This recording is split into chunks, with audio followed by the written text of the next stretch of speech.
So today I want to talk about something that happened yesterday that tells you everything about how completely the power dynamics in this war have shifted. Pakistan is hosting emergency peace talks, and three countries are desperately begging Iran to attend: China, Russia, and Saudi Arabia. All three have sent high-level delegations to Tehran over the past 72 hours. All three are offering Iran significant concessions just to get Iranian representatives to show up in Islamabad.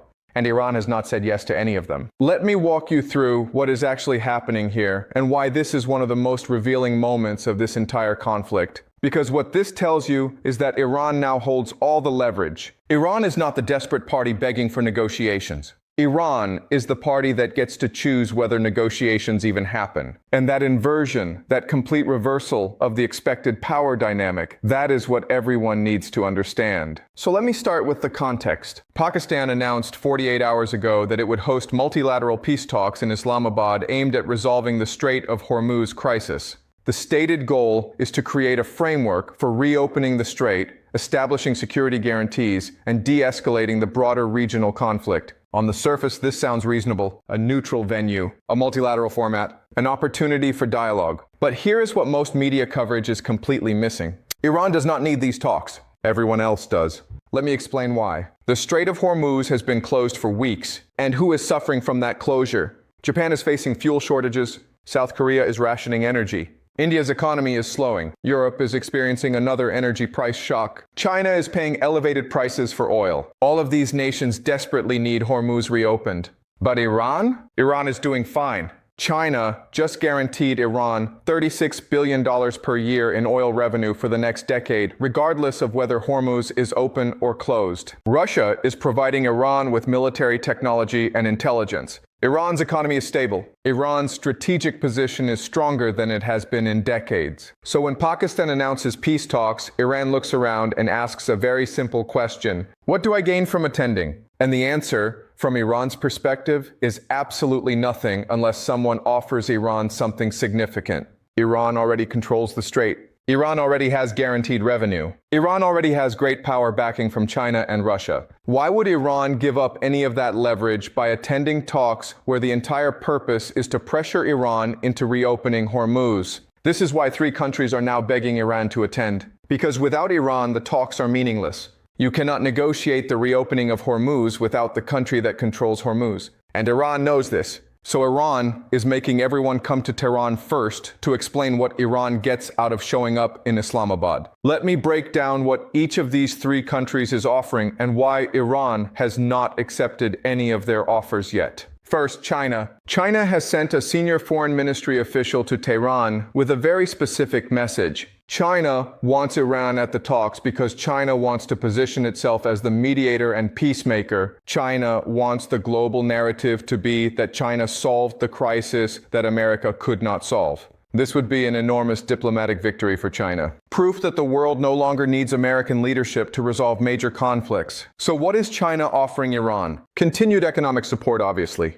but also increased technology transfers, advanced satellite systems, cybersecurity cooperation, possibly even defensive missile technology that Russia has been hesitant to provide. China is essentially saying, come to Islamabad, make us look like the responsible great power that brought everyone to the table, and we will upgrade your strategic capabilities significantly. But here is Iran's calculation. Iran already has China's economic support locked in for 10 years, so that is not a new incentive. And the technology transfers China is offering? Iran can probably get similar or better technology from Russia without having to give up strategic leverage at a conference table. So Iran is telling China, thank you for the offer, we are considering it, but we need to see more. Second, Russia. Russia has sent an even higher level delegation. Deputy Foreign Minister, intelligence officials, military advisors, and Russia's pitch to Iran is slightly different. Russia wants Iran at the talks to demonstrate that the Russia-Iran axis is a coherent alternative power bloc. Russia wants to show that it can deliver Iran to negotiations, that it has influence, that it is a responsible stakeholder in global security.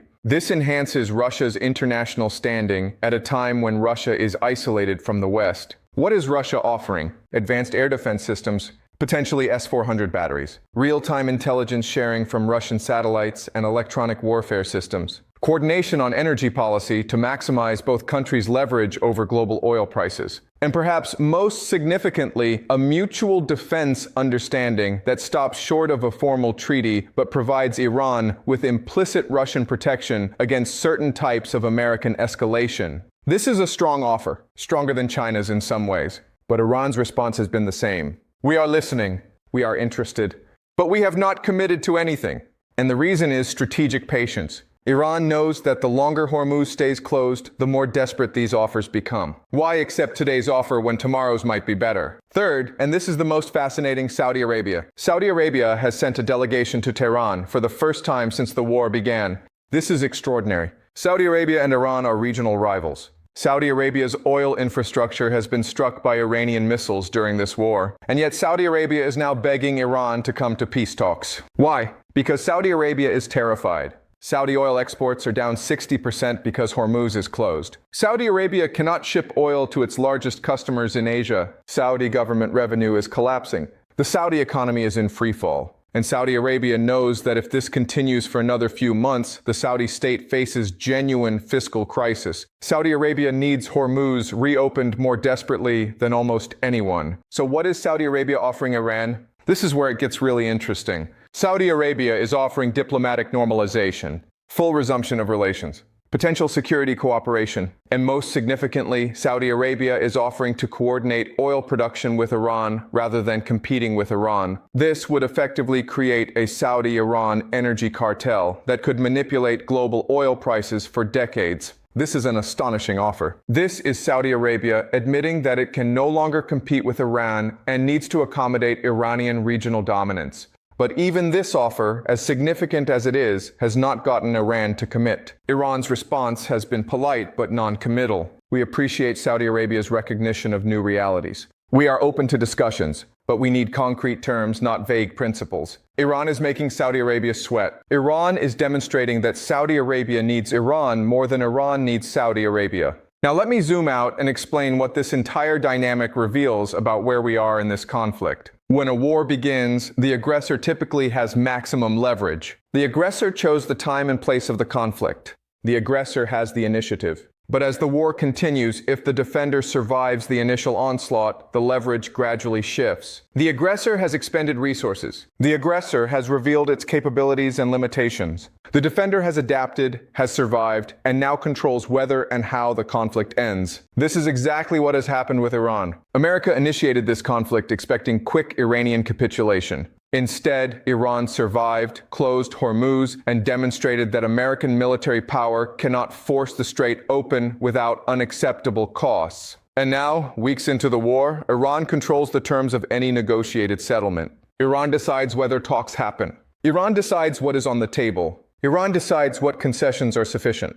This is a catastrophic failure of American strategy. The entire American approach was built on the assumption that overwhelming military force would give America maximum leverage. But it turns out that controlling a critical choke point gives Iran more leverage than all of America's aircraft carriers combined. Geography beats technology, strategic position beats firepower, and patience beats urgency. Now let me talk about what Iran is actually waiting for. Because Iran has not said no to attending the Pakistan talks. Iran has just not said yes yet. So what is Iran's price? What would make Iran willing to show up? From what I understand from tracking Iranian diplomatic statements and analyzing the strategic logic, Iran wants three things. First, explicit American recognition that Iran controls Hormuz and has the right to regulate traffic through the strait as a matter of national security. This is not about reopening Hormuz. This is about America formally acknowledging that Iran has sovereign authority over the strait. This would be a huge symbolic victory for Iran. It would mean America accepting Iranian regional dominance. Second, removal of all sanctions related to Iran's energy sector. Not suspension, removal. Permanent lifting of restrictions on Iranian oil exports. This would allow Iran to sell oil globally at market prices without any legal limitations. Combined with the Chinese guarantee, this would make Iran one of the wealthiest energy exporters in the world. Third, security guarantees from both China and Russia that are formalized in writing. Iran wants commitments that if America escalates militarily beyond certain thresholds, China and Russia will respond with concrete measures. This does not have to be a mutual defense treaty, but it has to be more than vague diplomatic support. If Iran gets these three things, Iran will attend the talks. Iran will participate in negotiations. Iran might even agree to reopen Hormuz under a framework that preserves Iranian control. But without these three things, Iran has no reason to give up the leverage it currently holds. And here's the problem. America cannot give Iran what Iran wants. Recognizing Iranian sovereignty over Hormuz would be political suicide for any American administration. It would mean admitting defeat. Removing sanctions would require congressional action that would never pass. And America obviously cannot force China and Russia to provide Iran with security guarantees. So we have reached a stalemate. But it is not a symmetrical stalemate. It is a stalemate where one side, Iran, is comfortable with the status quo, and the other side, everyone else, is desperate for change. And in that kind of stalemate, the comfortable party wins by simply waiting. Subscribe for more analysis on how this diplomatic dance reveals the true power structure of this conflict explained clearly. And tell me in the comments, do you think Iran will eventually attend the Pakistan talks? Or will Iran keep the strait closed indefinitely? I will see you next time. Let me leave you with one observation. The fact that three major powers are begging Iran to attend talks tells you everything about who won this war strategically. Wars are not won by who fires more missiles. Wars are won by who achieves their strategic objectives. America's objective was to deter Iran and maintain freedom of navigation through Hormuz. Iran's objective was to demonstrate that it controls the strait and cannot be coerced by American military power. Guess which objective has been achieved and which has failed? That is your answer.